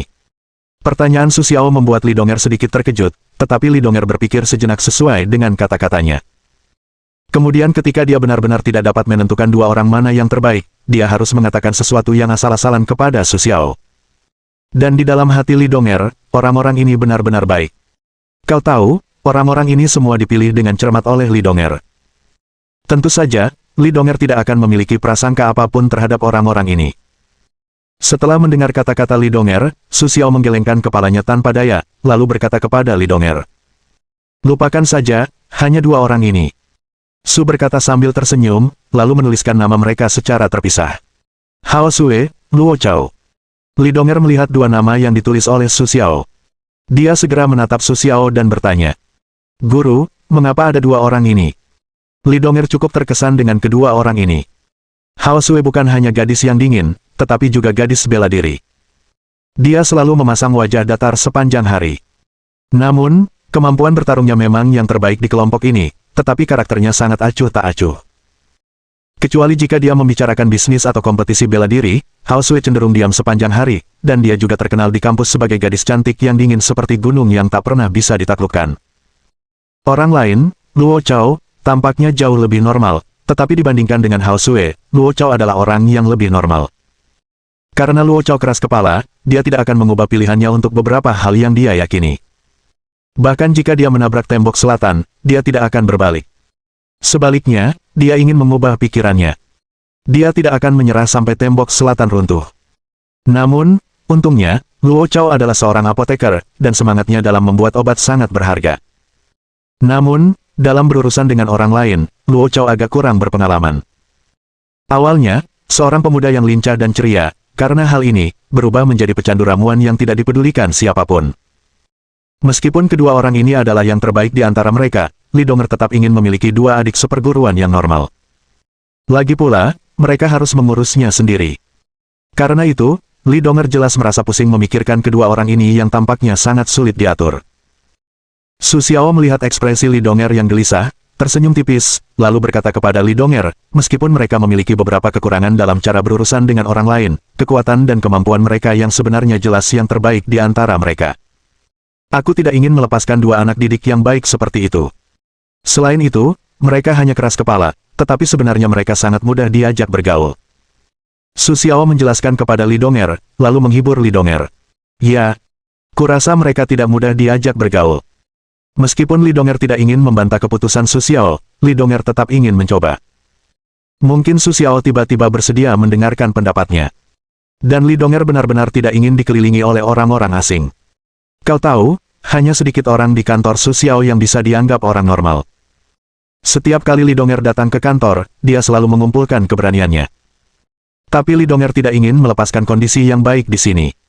Karena itu, Li Donger tetap ingin memperjuangkannya. Kita lihat saja nanti. Tapi Su Xiao sama sekali tidak bermaksud memperjuangkan Li Donger. Dia langsung menyerahkan masalah itu kepada Li Donger. Kau pergi dan bicaralah dengan mereka, agar mereka bisa belajar di kantor untuk sementara waktu. Su Xiao berpikir sejenak, lalu menyerahkannya kepada Li Donger. Dia tidak memperhatikan wajah sedih Li Donger, lalu melanjutkan perkataannya kepada Li Donger. Kau masih punya waktu luang, jadi terserah kau untuk membawa mereka, biarkan mereka mengenal lingkungan sekitar secepat mungkin, dan sebaiknya kau pahami satu persatu tempat-tempat terlarang dan tidak terlarang bagi mereka. Selebihnya, aku serahkan padamu. Kemudian, Su Xiao dengan lugas menyerahkan semuanya kepada Li Donger. Meskipun kemampuan Li Donger tidak terlalu bagus, Su Xiao cukup puas dengan cara Li Donger menangani hal-hal ini. Karena itu, Su Xiao tentu saja ingin menikmati waktu luangnya. Kemudian, Su Xiao pulang dan tidak mempedulikan hal-hal itu lagi. Setelah Su Xiao pergi, Li Donger sedikit sedih. Namun tak lama kemudian, Li Donger mengumpulkan semangatnya dan menghubungi kedua calon teman sekelasnya. Ketika Su Xiao mengambil keputusan, tidak butuh waktu lama, jadi ketika Li Donger memberitahu mereka, mereka tidak pergi. Tentu saja, ketika Li Donger memberitahu mereka, mereka segera kembali ke kelas sebelumnya. Kakak Li, Hao Sue tiba lebih dulu. Ketika Hao Sue memasuki kelas, dia melihat Li Donger sibuk sendirian. Jadi dia memberi Li Donger sapaan dingin, lalu tanpa ragu berkata, "Halo." Setelah Li Donger melihat Hao Sue masuk, dia ingin berbicara dengannya terlebih dahulu, tetapi melihat sikap Hao Sue, Li Donger tiba-tiba menjadi sedikit ragu. Karena itu, setelah berulang kali menatap Hao Sue, Li Donger hanya diam. "Maaf, Kakak Li, saya terlambat." Ketika Luo Chao masuk, dia melihat Li Donger dan Hao Sue duduk termenung, tetapi guru mereka sudah pergi. Oleh karena itu, Luo Chao berpikir sejenak, lalu menggabungkan kepribadian Hao Sue dan Li Donger, ia tampak menyapa Li Donger dengan sangat ramah. "Ini dia. Silakan duduk." Ketika Li Donger melihat Luo Chao, ia langsung merasa lega. Kemudian ia mengangguk kepada Luo Chao. Tampaknya Luo Chao memang lebih baik daripada Hao Sue. Setelah Luo Chao melakukannya, Li Donger memulai percakapan mereka. "Kurasa kau mungkin tahu untuk apa aku memanggilmu." Li Donger berhenti sejenak dan melihat reaksi Hao Sue dan Luo Chao, tetapi Hao Sue hanya menatap Li Donger dengan acuh tak acuh tanpa perubahan di matanya. Luo Chao masih tidak tahan melihat Li Donger terus berbicara panjang lebar. Karena itu, Luo Chao dengan cepat mengangguk. "Kami tahu, Kakak Li." Melihat sikap Luo Chao, Li Donger semakin puas dan melanjutkan. "Kalian berdua akan menjadi murid Sifu tahun depan, karena pekerjaan Sifu cukup sibuk, dan sebagian besar waktu kalian belajar sendiri. Jika ada yang kurang jelas, kalian bisa bertanya padaku terlebih dahulu. Mengenai rencana latihanmu, kau harus mengirimkan penjelasan rinci kepada Sifu sebelum akhir minggu ini, dan kemudian Sifu akan melakukan perbaikan dan koreksi lebih lanjut sesuai dengan situasimu. Guru juga mengatakan sebelum pergi bahwa jika kau bisa, sebaiknya kau pergi kepadanya untuk belajar sebentar sebelum sekolah dimulai. Hari ini, aku akan meminta pendapatmu terlebih dahulu." Setelah Li Donger melihat sikap Hao Sue, dia tidak menunda lagi, jadi dia langsung memberitahu mereka semuanya. "Tidak masalah, kakak bela diri. Aku pasti akan belajar keras." Luo Chao mendengar kata-kata Li Donger dan berkata kepada Li Donger dengan sangat gembira. Hao Sue mengangguk sedikit untuk setuju. Saat Li Donger berdiskusi dengan dua adik bela diri baru, Su Xiao juga memberi mereka hadiah atas tugas yang telah mereka selesaikan. Dia sedang bersiap untuk memulai tugas baru, tetapi sebelum Su Xiao dapat memulai tugas baru, dia mendapat telepon dari Huda. "Bos, Anda butuh sesuatu. Saya punya kabar. Ini dia permata itu." Tiger Big berkata dengan antusias kepada Su Xiao. Untuk memenuhi kebutuhan Su Xiao, Tiger berusaha sebaik mungkin untuk menyelesaikannya, tetapi kali ini, karena Su Xiao membutuhkan sesuatu, mereka belum menerima kabar tersebut. Hal ini membuat Tiger Big juga merasa bersemangat. Segera setelah mendapatkan jawaban yang akurat, dia datang untuk memberitahu Su Xiao bahwa dia benar-benar menyelesaikan tugas yang diberikan dan tidak bermalas-malasan. Bab 707. Bisakah kau mendapatkannya? Ketika Su Xiao mendengar kata-kata Huda, dia langsung bertanya. Su Xiao tidak pernah meragukan kemampuan Huda, meskipun dia tidak mendapatkan jawaban untuk waktu yang lama. Tentu saja, tapi akan membutuhkan sedikit waktu. Kata-kata Su Xiao membuat Tiger Big juga langsung merasa lega, dan segera berkata kepada Su Xiao. Tidak masalah, asalkan kau bisa mendapatkan permata itu. Untuk kata-kata Tiger Big, Su Xiao tentu saja tidak akan mengkritiknya dengan keras. Dia segera mengangguk dan setuju. Jangan khawatir, bos. Saya akan mendapatkan permata itu. Mendapatkan jawaban Su Xiao, Tiger Big saat ini juga cukup bersemangat dan gembira. Setelah mendapatkan beberapa kabar dari Huda, Su Xiao juga menghela napas lega. Asalkan dia bisa mendapatkan jawabannya, itu lebih baik daripada tidak ada kabar sama sekali, meskipun mungkin membutuhkan biaya yang besar. Setelah Su Xiao baru saja menyelesaikan beberapa masalah, Wu Bukun, pemilik lemari perpustakaan kampus, yang secara khusus bertanggung jawab atas pengelolaan lemari perpustakaan, datang kepada Su Xiao dengan tergesa-gesa. Bos, bisakah Anda membantu saya sedikit? Wu Bukun dengan ekspresi panik dan khawatir, berkata dengan tulus kepada Su Xiao. Katakan padaku, apa masalahnya? Melihat Wu Bukun seperti itu, Su Xiao juga sedikit terkejut. Sejak mengenal Wu Bukun, Su Xiao belum pernah melihatnya seperti ini. Jelas, Wu Bukun sangat khawatir tentang hal ini.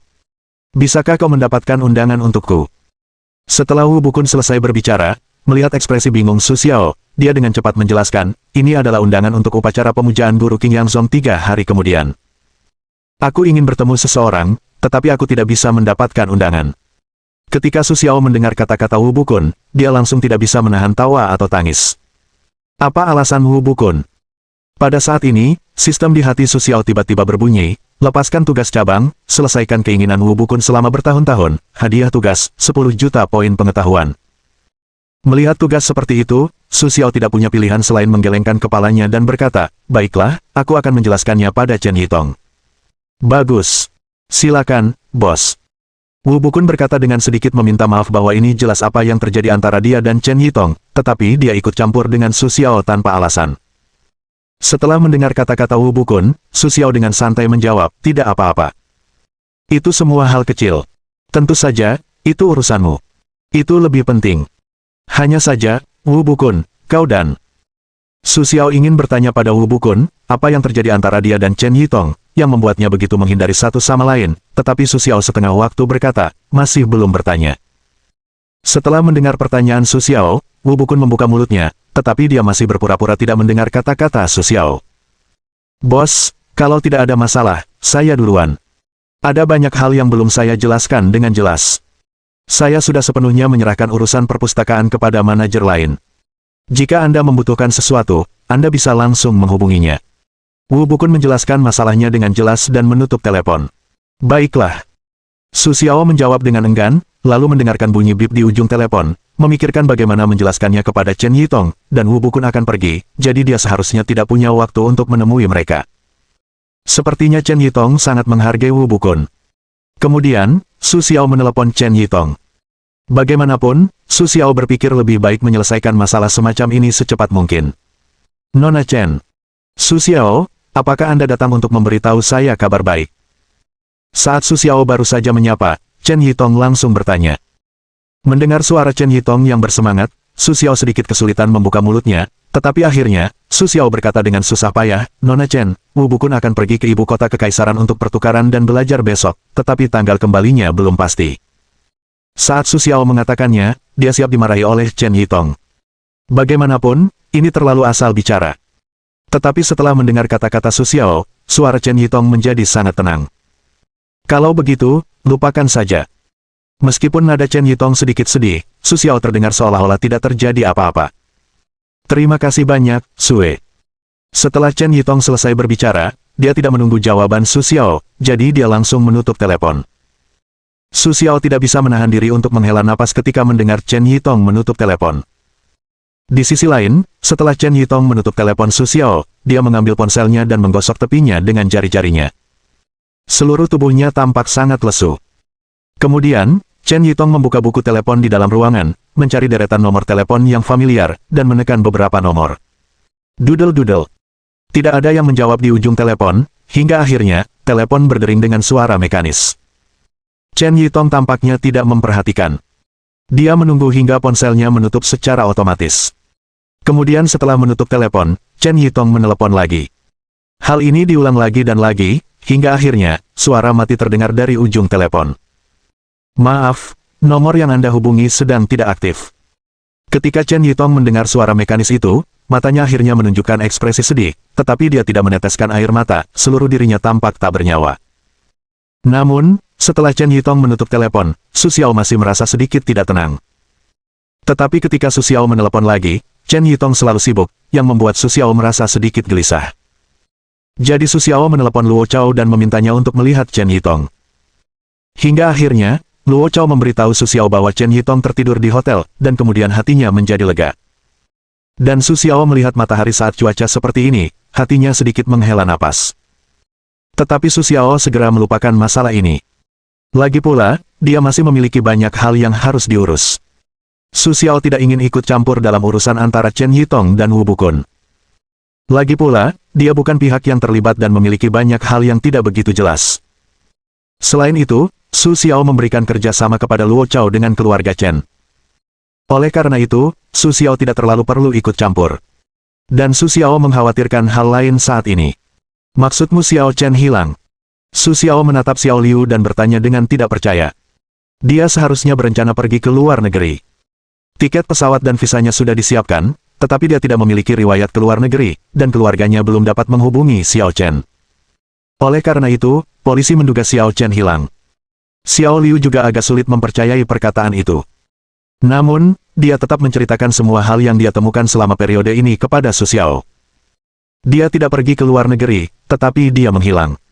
Su Xiao berkata dalam hati setelah mendengarkan Xiao Liu. Ya. Xiao Liu tersenyum pada Su dan mengangguk. Bagaimana dengan keluarganya sekarang? Setelah berpikir sejenak, Su Xiao Liu menatap Xiao Liu dan bertanya. Mereka juga sedang mencari Xiao Chen sekarang, dan mereka tahu bahwa Xiao Chen akan segera pergi ke Amerika Serikat. Mereka pikir Xiao Chen telah meninggalkan kita. Xiao Liu dengan hati-hati menjelaskan apa yang terjadi selama periode ini kepada Su Xiao satu persatu.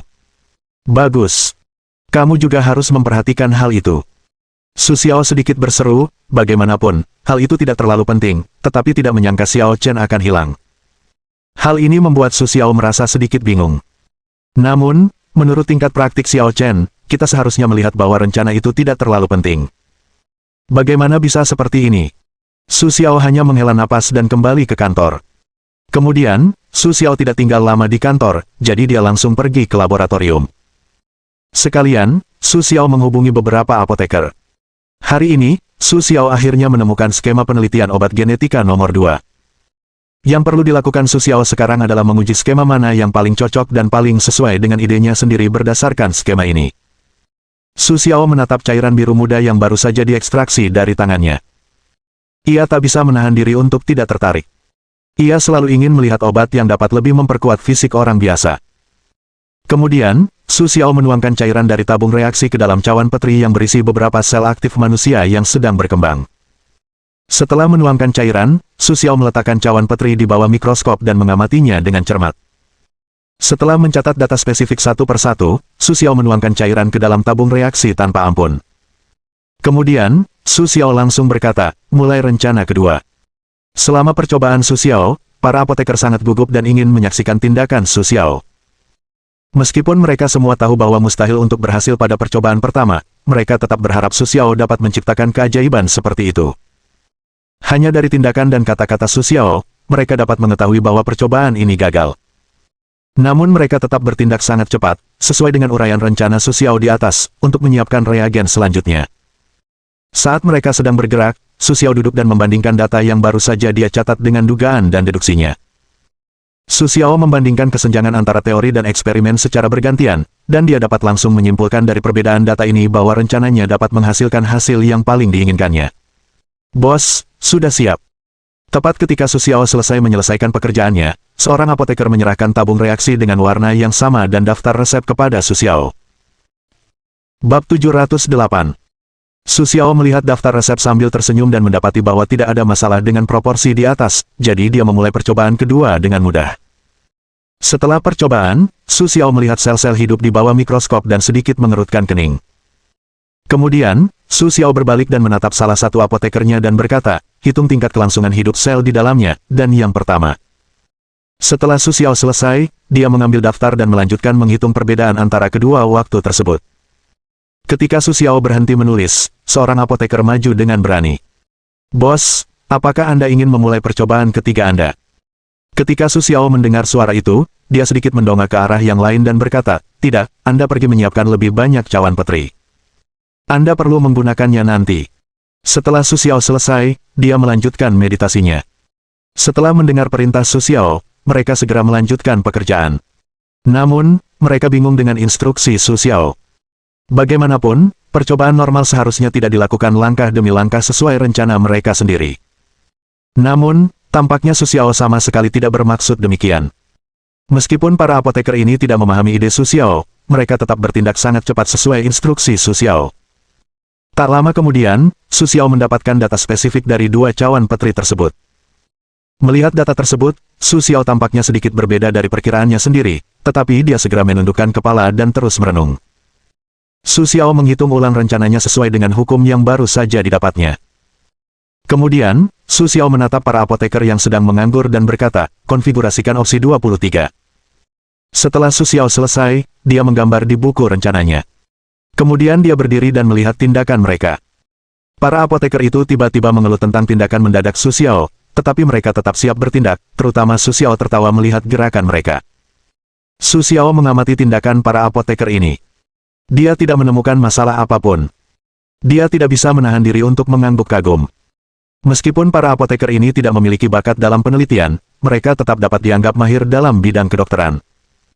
Meskipun penelitian dan eksperimen tidak memerlukan konten teknis apapun, pada dasarnya hanya sedikit ketelitian dan latihan yang membuat sempurna, apoteker yang baik tetap memainkan peran besar di laboratorium.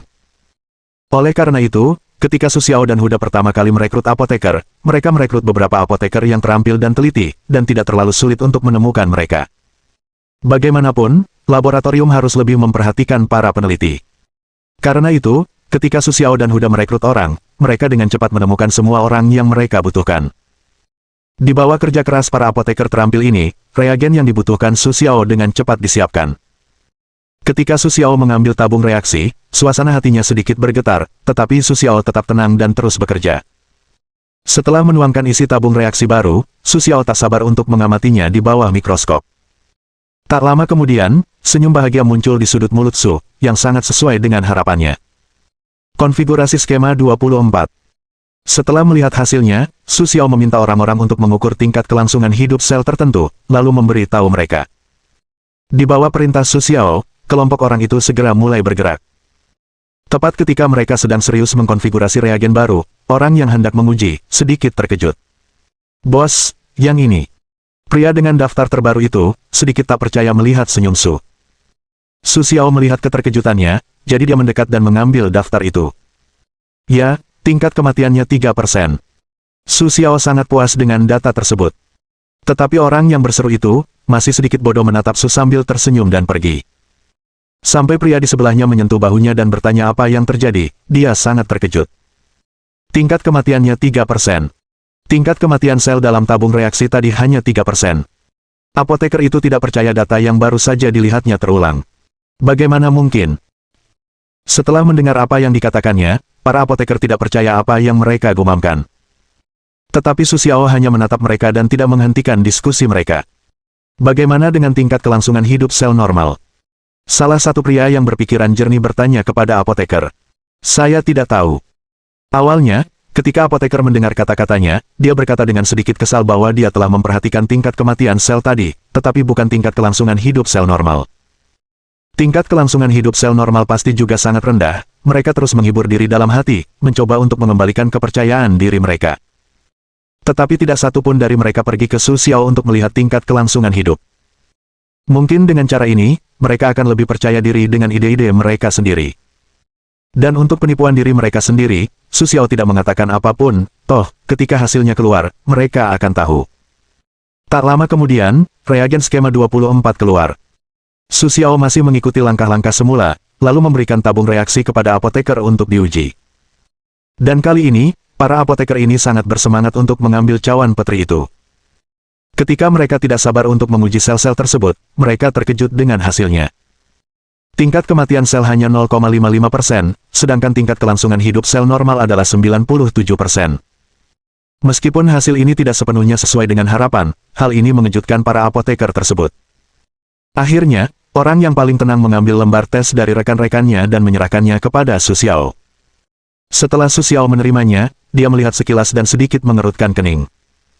Kemudian, Su Xiao mengeluarkan daftar sebelumnya dan membandingkannya. Dan apoteker yang mengambil daftar itu tidak pergi.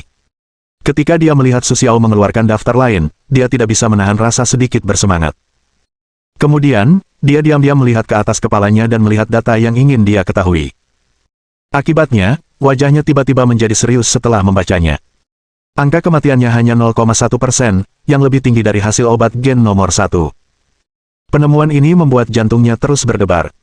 Data pada dua daftar itu berkelebat di depan matanya, dan napasnya menjadi sedikit pendek. Kemudian, dia menatap Su Xiao dengan cara yang sangat rumit. Meskipun laboratorium selalu mengatakan bahwa Su Xiao adalah orang paling cerdas di laboratorium, bagaimanapun, sebagian besar dari mereka hanya pernah mendengar tentang Su Xiao dari orang lain. Tetapi hasil langsung ini, membuatnya mengakui bahwa Su Xiao benar-benar monster dalam legenda. Su Xiao mendengar tarikan napas yang semakin mendesak dari sisinya. Su Xiao mendongak dengan sedikit khawatir, tetapi mendapati bahwa pihak lain menatapnya dengan mata yang sangat menyilaukan dan cerah, yang membuat Su Xiao merasa tidak nyaman. Su Xiao saling memandang sambil tersenyum dan mendapati bahwa meskipun sedikit bersemangat, dia masih dalam keadaan normal. "Kau kembali dulu," perintah Su Xiao. Tetapi pihak lain dengan jujur berjanji, "Baik, bos, kami akan pergi sebentar lagi." Setelah menyelesaikan kalimat ini, dia dengan cepat mengusir rombongan apoteker. Melihat pemandangan ini, Su Xiao menggelengkan kepalanya tanpa daya, tetapi dia melanjutkan eksperimennya. Su Xiao mengulangi dua eksperimen sebelumnya. Bukan karena dia tidak percaya pada kemampuan para apoteker itu, tetapi dia masih menyukai perasaan dikonfigurasi sendiri, perasaan disempurnakan sendiri. Hanya dengan cara ini Su Xiao dapat merasakan kepuasan. Su Xiao mengulangi sekali, lalu menguji hasilnya. Kemudian, Su Xiao mengeluarkan hasil eksperimen kali ini. Su Xiao perlu menghitung ulang rencananya, dan berusaha menemukan titik keseimbangan yang dapat dipenuhi oleh keduanya secara bersamaan. Tepat ketika Su Xiao keluar, dia melihat mata apoteker itu masih berbinar. Su Xiao melihat bahwa ketika dia keluar, tubuhnya tegang, dan napasnya pendek. Jika bukan karena ekspresi bersemangat Su Xiao di wajahnya, dia mengira apoteker itu sedang membela diri. "Kenapa kau masih di sini?" Su Xiao melihat penampilan apoteker itu, dengan sedikit geli berjalan mendekat, lalu bertanya. Saya di sini untuk membersihkan laboratorium." Pihak lain jelas tidak menyangka Su Xiao akan berinisiatif berbicara dengannya. Awalnya, dia tergagap, tetapi kemudian dengan mudah menemukan alasan. Su Xiao mendengar kata-katanya, sedikit tersenyum, lalu menepuk bahunya, tetapi tidak menyangka bahwa dia justru menjadi lebih bersemangat karena tindakannya sendiri. Jadi, Su Xiao tidak punya pilihan selain menerima. "Siapa namamu?" Su Xiao mencoba bertanya dengan lembut. "Bos, nama saya Jiang Yu." Jiang Yu masih sangat bersemangat ketika Su Xiao mengajukan pertanyaan, tetapi kali ini dia mencoba bersikap lembut. "Baiklah, Jiang Yu, saya akan memberimu tugas membersihkan laboratorium." Su menatap Jiang Yu sambil tersenyum dan berkata sambil tersenyum. "Baik, bos." Jiang Yu masih berkata dengan suara sangat keras. "Silakan." Su tersenyum pasrah, dia merasa pemuda ini sangat menarik. Kemudian, Su Xiao kembali ke kantor dan melanjutkan perhitungannya. Siang itu, Su Xiao dan Luo Chao kebetulan bertemu di kantin rumah sakit. Su Xiao Duan memasak makanan dan duduk berhadapan dengan Luo Chao. "Selamat siang, bos." Bab 709. Wajah Luo Chao tampak agak pucat, katanya. "Ada apa? Kenapa harus begini?" Su Xiao melihat wajah Luo Chao yang lelah dan bertanya. "Aku sudah beberapa kali menemani Nona Chen ke perpustakaan." Saat Luo Chao mengatakan ini, nadanya penuh dengan kekesalan. "Nona Chen masih berlarian seperti itu?" Su Xiao bertanya agak aneh. "Kau tahu, Chen Yitong baru pergi ke perpustakaan setelah masuk kampus." "Ya, aku tidak tahu bagaimana rasanya Nona Chen berlarian ke sana." "Bukankah Hu Bukun sudah pergi?" Luo Chao mengaduk makanan di mangkuk dan menatap Su dengan senyum sedih. "Kalau begitu biarkan dia pergi sendiri." Su tertawa sambil makan, kepalanya juga tidak terangkat. "Tapi aku khawatir dengan Nona Chen." Luo Chao juga tahu kebenaran ini, tetapi dia masih ragu untuk membiarkan Chen Yitong pergi ke sana sendirian, jadi dia harus mengorbankan nyawanya untuk menemaninya. Apa yang terjadi pada Nona Chen di perpustakaan? Su Xiao mengangkat kepalanya dan bertanya dengan sedikit cemberut. Tidak, jawab Luo Chao dengan bingung. Lalu kenapa kau begitu khawatir? Su menatap Luo Chao dengan senyum bingung. Ketika Luo Chao mendengar kata-kata Su Xiao, dia terkejut. Ya, ketika Chen Yitong pergi ke perpustakaan, tidak terjadi kecelakaan. Mengapa dia merasa begitu khawatir? Mungkin karena Nona Chen terlalu tergila-gila pada Wu Bukun. Aku selalu khawatir dia akan melakukan sesuatu yang tidak masuk akal. Setelah berpikir sejenak, Luo Chao akhirnya memberikan penjelasan yang masuk akal. Ketika Su Xiao mendengar kata-kata Luo Chao, dia menatap Luo Chao dengan pasrah dan berkata, Nona Chen hampir berusia 50 tahun. Apa lagi yang bisa dia lakukan? Yah, aku hanya khawatir. Luo Chao menatap Su dan berkata dengan sedikit rasa bersalah. Su tertawa pada Luo Chao dan menggelengkan kepalanya. Luo Chao menatap Su sambil tersenyum. Kemudian Luo Chao tiba-tiba berkata dengan sedikit terkejut, Bos, tahukah Anda siapa yang saya temui akhir-akhir ini? Siapa? Tanya Sue sambil tersenyum. He Sutong adalah gadis yang kau temui di Jinmen. Aku selalu bertemu dengannya selama 2 hari ini. Luo Chao menceritakan semua penemuannya kepada Su Xiao. Bagaimana dia bisa sampai di sini? Su Xiao, setelah mendengar kata-kata Luo Chao, sedikit mengerutkan kening dan berpikir. Seharusnya aku datang ke sini untuk berwisata, dan aku melihatnya di stasiun kereta cepat hari itu. Luo Chao tidak mempermasalahkannya. Mungkin. Su Xiao mendengarkan Luo Chao berkata demikian, dan untuk sementara menyingkirkan keraguan di hatinya. Setelah berkomunikasi dengan Luo Chao tentang proses proyek perpustakaan, Su Xiao kembali ke laboratorium.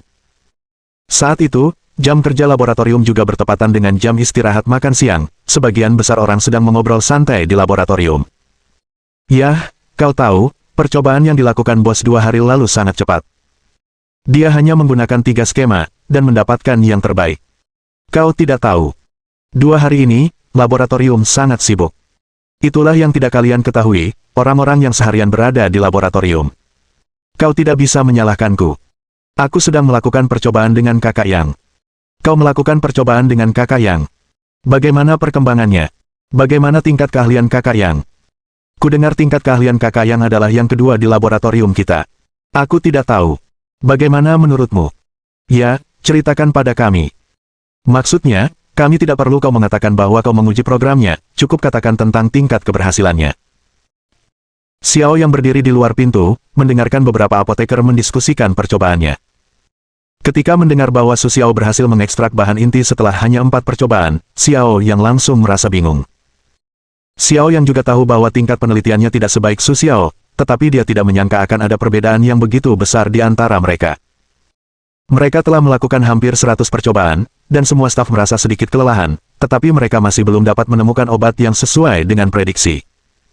Terkadang, Xiao yang tidak bisa tidak bertanya-tanya apakah rencananya benar atau tidak, atau apakah dia sama sekali tidak memiliki kemampuan untuk melakukan penelitian ilmiah. Saat ini, Xiao yang dipenuhi keraguan tentang kemampuannya. Xiao yang tidak memperhatikan gosip orang-orang di belakangnya. Dia berbalik dan tanpa sadar berjalan ke laboratorium tempat dia bekerja sekarang. Ketika Xiao yang kembali, dia mendapati dirinya berada di sini. Saat ini, tidak ada seorang pun di laboratorium. Mereka pasti frustrasi karena kegagalan. Xiao yang tersenyum getir, lalu dia mengambil tabung reaksi, mengikuti langkah-langkahnya lagi, dan mencampur reagen lagi. Beberapa hari kemudian, Su Xiao telah menyesuaikan rencananya lagi. Kemudian, Su Xiao pergi ke laboratorium dengan rencana baru. Bos, percobaan apa yang akan kita mulai kali ini? Saat melihat Su Xiao masuk, sekelompok apoteker dengan antusias menghampiri dan bertanya. Tentu saja, ini adalah percobaan sebelumnya. Bahan inti obat gen nomor 2 belum diekstraksi. Su Xiao meletakkan data di meja uji, lalu berbalik untuk mengenakan pakaian percobaan, kepalanya tidak berkata apa-apa. Oh, eksperimen yang sama. Setelah mendengar Su Xiao mengatakan ini, mereka semua merasa kecewa.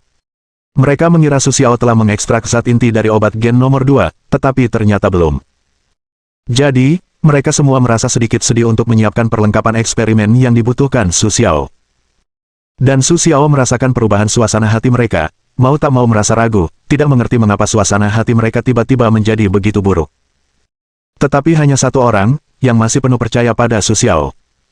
Setelah melihat tatapan kagum Jiang Yu, Su Xiao tetap memberikan persiapan kepadanya meskipun sedikit ragu.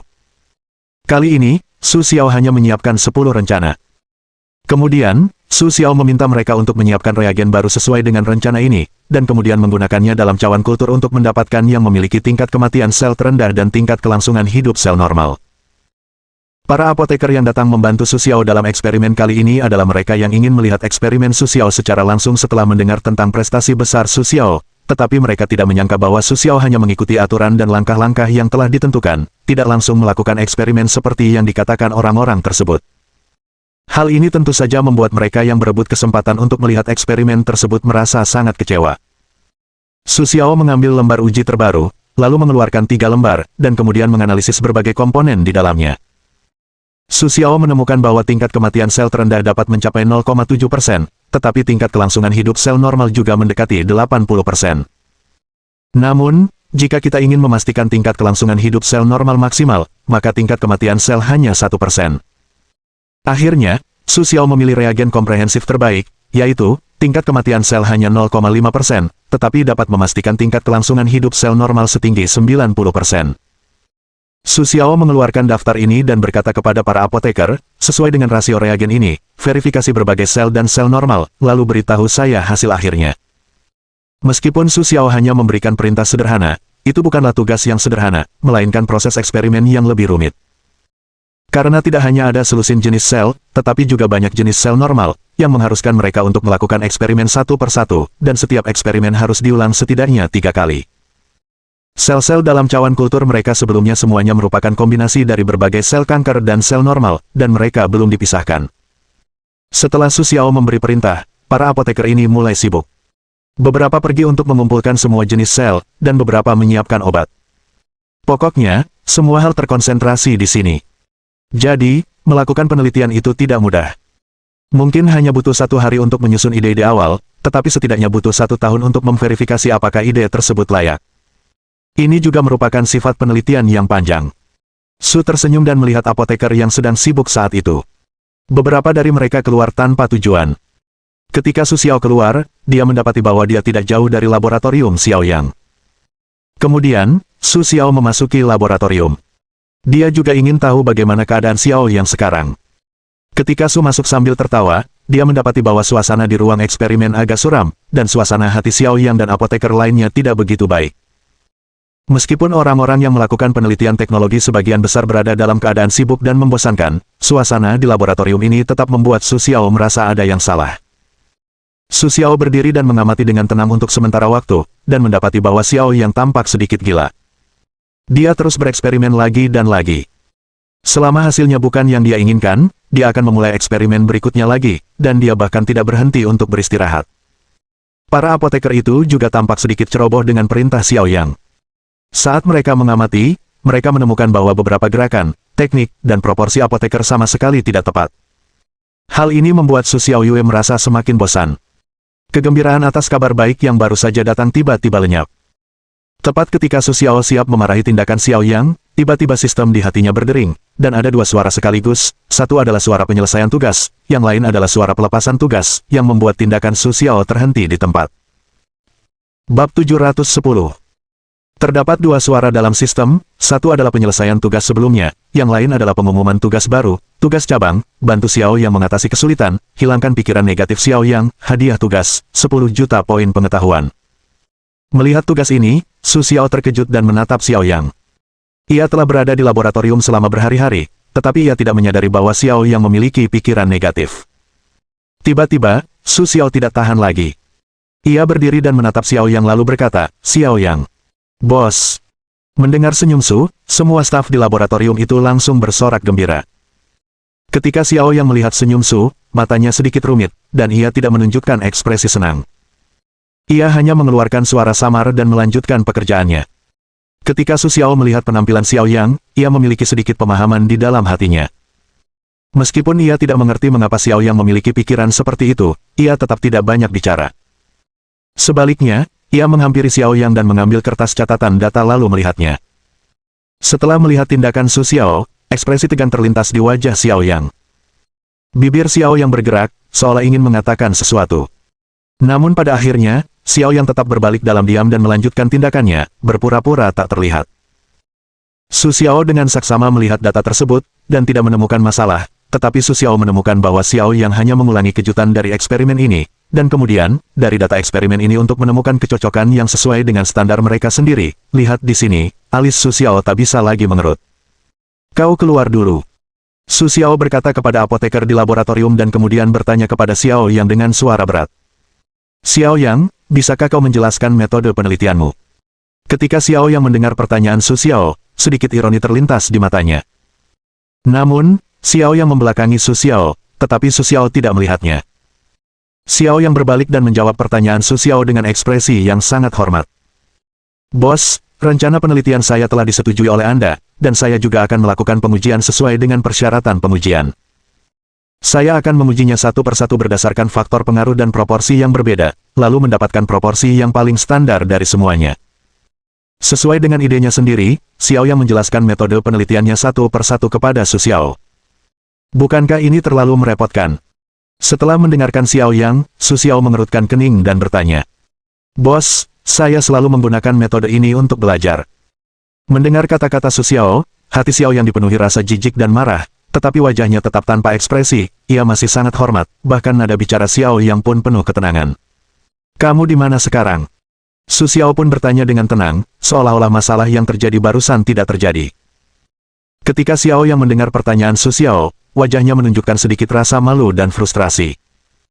Kemudian, Xiao Yang menundukkan kepala dan berkata, Bos, saya baru mulai mempelajarinya kurang dari seminggu, dan belum ada kemajuan sama sekali. Nada suara Xiao Yang sedikit menggeram.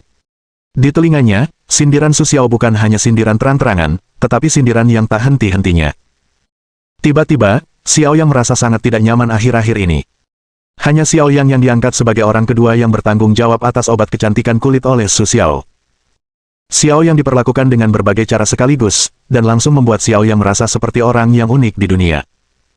Tetapi belum lama ini, dia mendengar bahwa orang-orang yang dulu menyanjungnya sekali lagi menyanjung Su Xiao dengan lebih keras.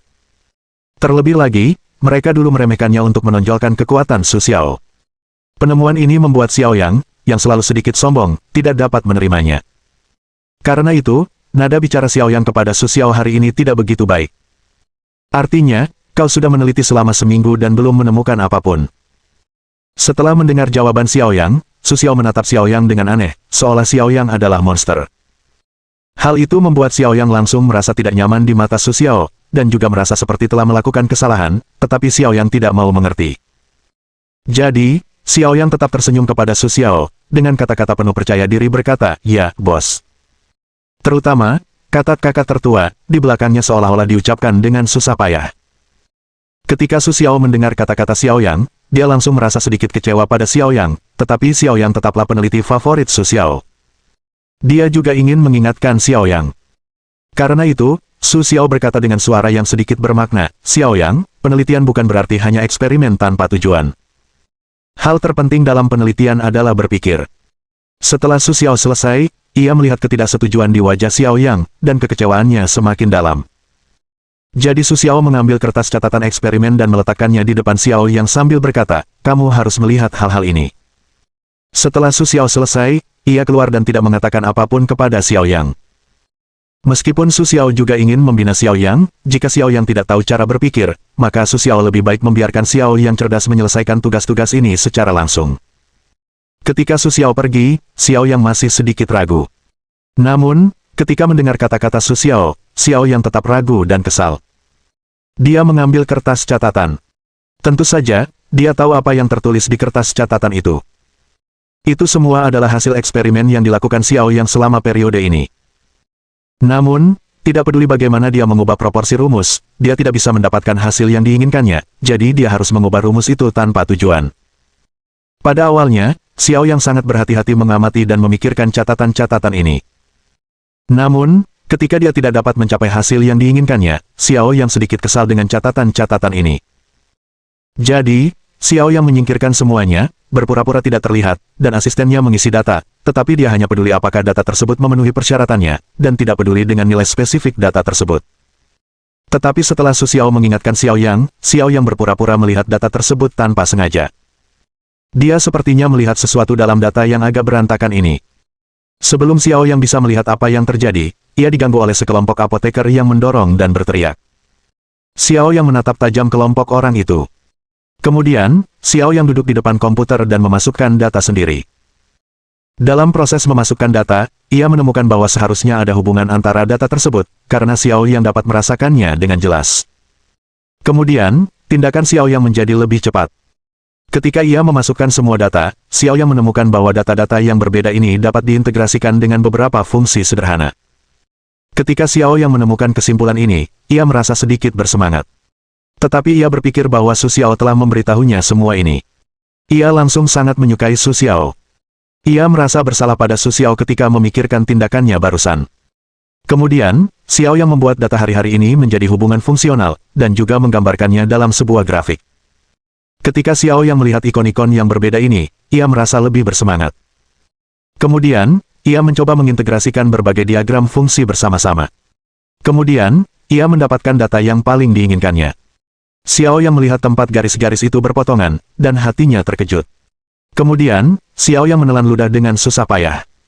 Ia memiliki firasat kuat di hatinya bahwa tempat garis-garis itu berpotongan adalah tempat yang selama ini dicarinya. Lalu, Xiao Yang menggabungkan molekul-molekul yang berbeda itu sesuai dengan proporsi di atas. Ketika Xiao Yang melihat obat cair yang akhirnya dibuatnya, ia sangat gembira. Bahkan tangannya yang memegang tabung reaksi pun gemetar. Kemudian, Xiao Yang dengan sungguh-sungguh menuangkan cairan itu ke sisi cawan kultur untuk percobaan. Xiao Yang mengamati perubahan pada cawan kultur, sambil terus bernapas dalam-dalam, menenangkan tubuhnya. Dengan hikmat, Xiao Yang membawa cawan kultur itu ke mikroskop. Saat Xiao Yang melihat hasilnya, hanya dengan sekali pandang, ia tahu bahwa eksperimennya telah sepenuhnya memenuhi persyaratannya. Namun, untuk memastikan keakuratan, ia menguji cawan tersebut dengan teliti. Xiao Yang melihat hasil akhirnya, hatinya sangat tenang, tetapi tangannya terus gemetar. Kakak Yang, bagaimana hasilnya? Apakah sesuai dengan perkiraan? Seorang apoteker di samping Xiao Yang bertanya dengan santai setelah melihat tindakan Xiao Yang. Mereka sudah sangat terbiasa dengan ekspresi Xiao Yang. Lagi pula, Xiao Yang telah diuji lebih dari 100 kali minggu ini. Setelah hampir 100 kali pengulangan, mereka tidak akan merasakan hal baru yang menarik. Berhasil. Setelah mendengar pertanyaan itu, Xiao Yang bergumam pada dirinya sendiri. Kemudian, setelah memeluk apoteker itu dengan gembira, ia tak sabar untuk berlari ke Su Xiao. Xiao Yang ingin menjadi orang pertama yang berbagi kabar baik dengan Su Xiao. Bos, saya berhasil.